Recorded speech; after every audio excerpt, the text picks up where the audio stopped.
और इस वक्त बड़ी खबर आ रही है। युद्ध के बीच ईरान ने बहुत बड़ा दावा किया है। ईरान ने बताया कि कैसे नेतन्याहू के दफ्तर पर हमला किया गया है। ईरान की तरफ से बड़ी जानकारी दी गई है। नेतन्याहू के दफ्तर पर हमला किया गया है। युद्ध के बीच ईरान का ये बड़ा दावा, नेतन्याहू के दफ्तर पर इजराइल में हमला किया गया है। ईरान लगातार इजराइल पर हमले कर रहा है और ये बड़ा दावा है ईरान का, जिसमें बताया जा रहा है कि नेतन्याहू का दफ्तर निशाने पर था। ईरान के नेतन्याहू के दफ्तर पर निशाना किया है, हमला किया है ईरान ने। हालांकि अभी और ज़्यादा जानकारी इसको लेकर सामने नहीं आई है। इजराइल ने इस पर अभी तक अपना पक्ष सामने नहीं रखा है, लेकिन इजराइल दावे कर रहा है कि कैसे उन्होंने इजराइल ने ईरान में अहम जो नेता हैं उनको ख़त्म किया है, खुफिया एजेंसी के जो प्रमुख हैं उसको ख़त्म किया है। तो वहीं ईरान ने बड़ा दावा किया है, ये बताया है कि कैसे नेतन्याहू का दफ्तर ईरान के निशाने पर था और नेतन्याहू के दफ्तर पर हमला किया गया है ईरान द्वारा। तो ईरान भी लगातार इजराइल के भीतर टारगेटेड अटैक कर रहा है। रिपोर्ट के मुताबिक ईरान अब इजरायली एयर डिफेंस को पूरी तरह से ध्वस्त करने का अभियान लॉन्च करने जा रहा है।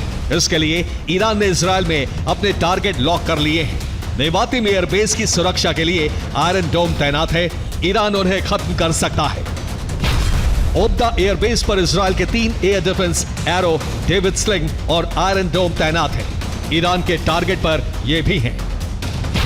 डेमोना में ईरान इजरायल के एटमी सेंटर, एयर डिफेंस और रडार को खत्म करना चाहता है। ओरी नदी रडार बेस पर तैनात 3 एयर डिफेंस सिस्टम पर भी हमला करने की तैयारी है। हाइफा में 3 एयर डिफेंस सिस्टम है। एकर में भी 3 एयर डिफेंस सिस्टम ईरान के टारगेट पर हैं। ईरान ने तेल अवीव में भी इजरायल के 3 एयर डिफेंस की लोकेशन पता कर ली है। इन तीनों सिस्टम को तबाह कर सकता है।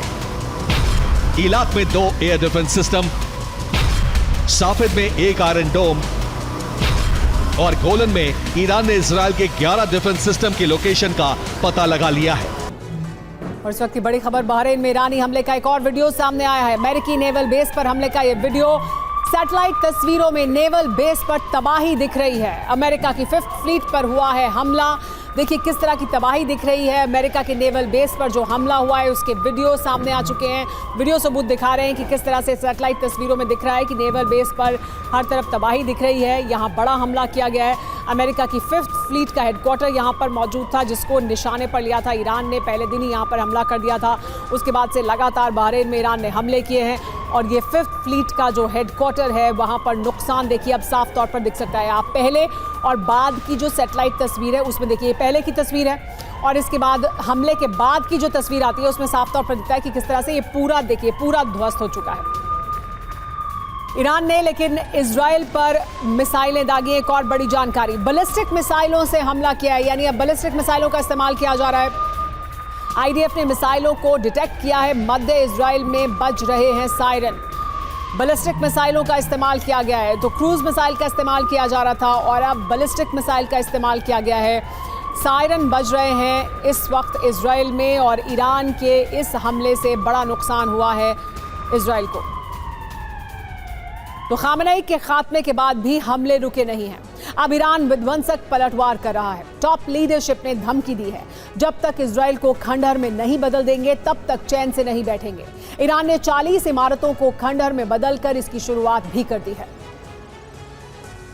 खुला ऐलान कर दिया है, इजराइल को तबाह करके दम लेंगे। तेल अवीव को खंडहर में बदल देंगे, दुश्मनों को मिट्टी में मिला देंगे। ईरान सैन्य ठिकानों के अलावा इजराइल की तेल शोधशाला पर भी हमले कर रहा है, जिसमें पहला टारगेट है हाइफा ऑयल रिफाइनरी, जिसकी कैपेसिटी 1,97,000 बैरल प्रतिदिन की है। इससे उत्तरी और मध्य इजराइल में गैस और पेट्रोल सप्लाई होता है। इसकी सुरक्षा के लिए 3 लेयर डिफेंस सिस्टम लगे हैं, जिसमें आयरन डोम, डेविड स्लिंग और एरो वर्जन 3 शामिल है। दूसरे टारगेट पर अशदोद ऑयल रिफाइनरी है, जिसकी कैपेसिटी 1 लाख बैरल प्रतिदिन है। इससे दक्षिणी और मध्य इजराइल में तेल गैस की सप्लाई होती है। इसकी सुरक्षा में भी 3 लेयर डिफेंस सिस्टम लगा है, आयरन डोम, डेविड स्लिंग और एरो, जिससे ईरान के हमले से बचाया जा सके।